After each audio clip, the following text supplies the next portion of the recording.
నమస్తే, welcome to Sakshi education. This is Ram. Osmania university పరిధిలోని కళాశాలల్లో పార్ట్ టైం లెక్చరర్ల కోసం నోటిఫికేషన్ విడుదలైంది. ఉస్మానియా యూనివర్సిటీ నుంచి మనకు మొత్తం రెండు నోటిఫికేషన్లు మనకు విడుదలవ్వడం జరిగింది. ఒక నోటిఫికేషన్లో 4 సబ్జెక్టులు, మరో నోటిఫికేషన్లో 4 సబ్జెక్టులకు సంబంధించినటువంటి రిక్రూట్మెంట్ అంటే పార్ట్ టైం లెక్చరర్లకు సంబంధించినటువంటి భర్తీకి సంబంధించినటువంటి వివరాలు ఇక్కడ మెన్షన్ చేయడం జరిగింది. అయితే ఇందులో వచ్చేసరికి మనకు ఒక నోటిఫికేషన్ అక్టోబర్ 24 తోటి దీనికి సంబంధించినటువంటి అప్లికేషన్ ప్రాసెస్ ఏదైతే ఉందో అది ముగుస్తూ ఉంది. మరో నోటిఫికేషన్ సంబంధించినటువంటి దరఖాస్తు ప్రక్రియ ఏదైతే ఉందో అంటే మిగిలిన 4 సబ్జెక్టులు ఏదైతే ఉందో అవి వచ్చేసరికి మనకు అక్టోబర్ 28వ తేదీన దీనికి సంబంధించినటువంటి దరఖాస్తు ప్రక్రియ ఏదైతే ఉందో అది ముగుస్తూ ఉంది.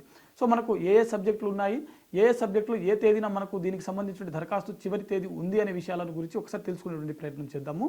అయితే ముందుగా ఇక్కడ మనకు ఫస్ట్ మనం ఒక నోటిఫికేషన్ సంబంధించి చూద్దాము. ఇందులో మనకు చివరి తేదీ వచ్చేసరికి ఇది అక్టోబర్ 28కి సంబంధించినటువంటి అంటే ఈ నెల 28 అక్టోబర్ 28 తేదీతోటి దీనికి సంబంధించినటువంటి దరఖాస్తు ప్రక్రియ ముగుస్తూ ఉంది. దీంట్లో మొత్తం 4 సబ్జెక్టులు ఉన్నాయి. మొదటి సబ్జెక్ట్ వచ్చేసరికి ఇక్కడ సైకాలజీ, రెండో సబ్జెక్ట్ వచ్చేసరికి పబ్లిక్ అడ్మినిస్ట్రేషన్, మూడవది సంస్కృతం, నాలుగవది ఫిలాసఫీ. ఈ 4 సబ్జెక్టులకు సంబంధించినటువంటి గెస్ట్ ఫ్యాకల్టీ సబ్జెక్టు ఏదైతే ఉందో అంటే పార్ట్ టైం లెక్చరర్ సంబంధించినటువంటి వీటికి సంబంధించినటువంటి దరఖాస్తు ప్రక్రియ ఈ నెల మనకు అంటే అక్టోబర్ 28న మనకు ముగుస్తూ ఉంది. ఇది దేనికి సంబంధించిన అంటే ఉస్మానియా యూనివర్సిటీలోని university college of arts and social science సంబంధించినటువంటి కళాశాలలో పీజీ కోర్సులకు సంబంధించిన బోధన సంబంధించినటువంటి పార్ట్ టైం ఫ్యాకల్టీస్ అనమాట. ఓకేనా. అయితే ఇది ఇక్కడ వచ్చేసరికి మనకు దీనికి సంబంధించినటువంటి ఎడ్యుకేషన్ క్వాలిఫికేషన్ ఒకసారి చూసినట్లయితే అభ్యర్థులు ఎవరైతే ఉంటారో అంటే దీనికి దరఖాస్తు చేసుకున్నటువంటి అభ్యర్థులు ఎవరైతే ఉంటారో సంబంధిత సబ్జెక్టులో కంపల్సరీగా 55 మార్కులతోటి సంబంధిత సబ్జెక్టులలో కంపల్సరీగా 55% మార్కులతోటి పాస్ అయి ఉండాలి, అంటే పట్టా అనేది పొంది ఉండాలి.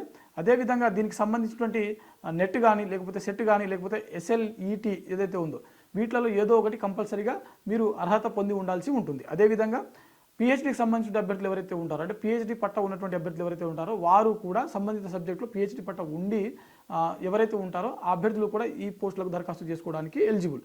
అయితే మనకు ఇక్కడ సెలక్షన్ ప్రాసెస్ ఏదైతే ఉందో ఎంపిక ప్రక్రియలో మొదటగా మనకు రాత పరీక్ష అనేది నిర్వహించడం జరుగుతుంది. ఆ తర్వాత మనకు ఇంటర్వ్యూ అనేది కండక్ట్ చేయడం జరుగుతుంది. అంటే ఈ అభ్యర్థులకు ఎవరైతే దీనికి దరఖాస్తు చేసుకుంటారో వారికి మొదట సెలక్షన్ ప్రాసెస్లో ఎగ్జామ్ కండక్ట్ చేస్తారు. ఎవరైతే ఎగ్జామ్ క్వాలిఫై అవుతారో వారికి ఇంటర్వ్యూ అనేది కండక్ట్ చేయడం జరుగుతుంది. ఈ రెండింటిలో వచ్చినటువంటి అత్యధిక మార్కులు ఏదైతే ఉంటుందో దాన్ని బట్టి మనకు మెరిట్ జాబితాని తయారు చేయడం జరుగుతుంది. దీనికి సంబంధించిన అంటే ఎగ్జామ్ డేటు అదేవిధంగా ఇంటర్వ్యూ సంబంధించిన తేదీలు ఏవైతే ఉన్నాయో అవి త్వరలో మనకు ప్రకటించేటువంటి అవకాశం ఉంది.